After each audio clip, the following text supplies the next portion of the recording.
going to the end? It was a tough game. The start of the game was hard for us.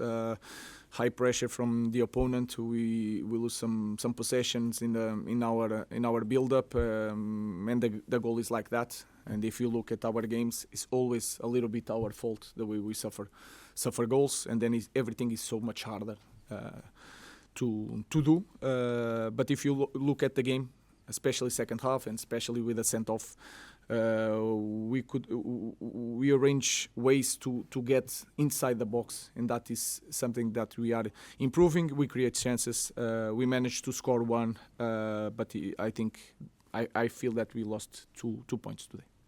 You mentioned ways to get into the box. On the formations, there was a lot of conversation with you and the players.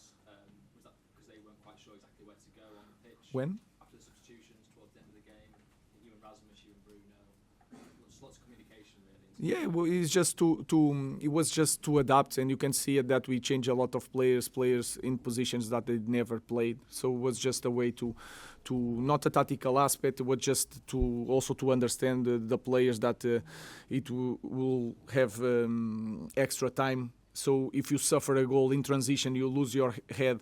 You have more 10 minutes. But if they score one goal in transition, 1-against-1, could kill the game. So these small things, not so much tactical aspect. How's Matt Truey after the tackle that led to the? I think. Is he okay?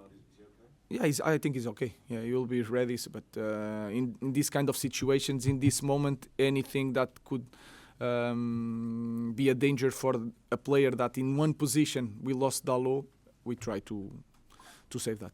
And obviously, that you were keen to not get injuries going into the game on Thursday. What were your views on the tackle on Garnacho the first half and on the tackle that led to the red card second half? No, nothing to say. It's Premier League, and we need to play like that because it's the way we want the game. And sometimes things happen, but I have nothing to say about that.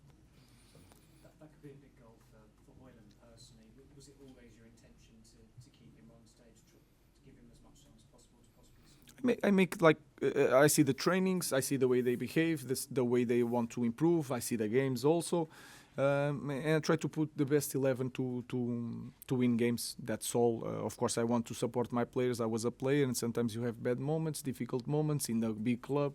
So I think it was a good moment for him, but it's just a goal. Let's focus on Thursday. And just on your short, was the plan all along for him to have 90 minutes today? Was not the plan to have 90 minutes, but then when you need to win games. So and you can feel it that it was like overload in that part of the field. He's really good on crosses. He's really good in the final third, the decision. He has a lot of quality, and in this when we are losing and drawing, you don't think about the next game. You need to win.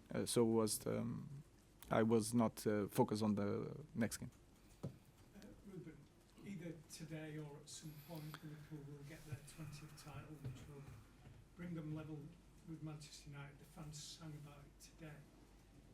A lot of them are kind of pessimistic about what's going to happen over the next few years.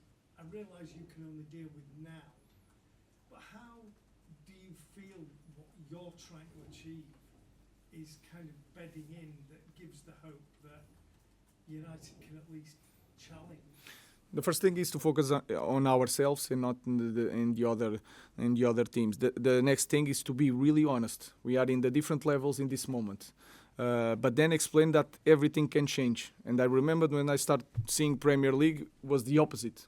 So everything can change. So we need to focus and step by step, not trying to think too far ahead. We have a ultimate goal that is winning the Premier League.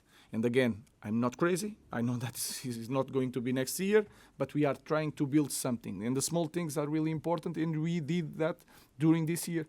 We need to improve next year. But I know that is important for the fans. We know that, but we need to be honest with them and to work hard every day. Højlund did do well to get on the score sheet today, but there are still rumours about bringing in a striker for the summer. But with Højlund being 22, Xerxes 23 and Chido 17, what's your opinion about bringing in a more experienced striker closer to the finished article to maybe mentor the others? we have a lot of things to do in still this season, and we are focused on. We like our strikers. We are improving our strikers. We'll see what happens in the next season. But in this season, Josh cannot play.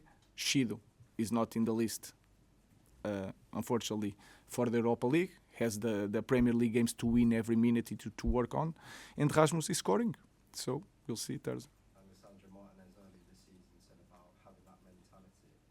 How do you instill that within this crop of players when every manager since Sir Alex has failed to do so?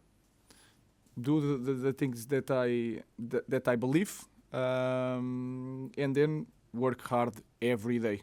And then, like today, when things are hard, we have to push and we have to believe. And that's the only way to put the mentality and try to win every game. That is our mentality. We want to win.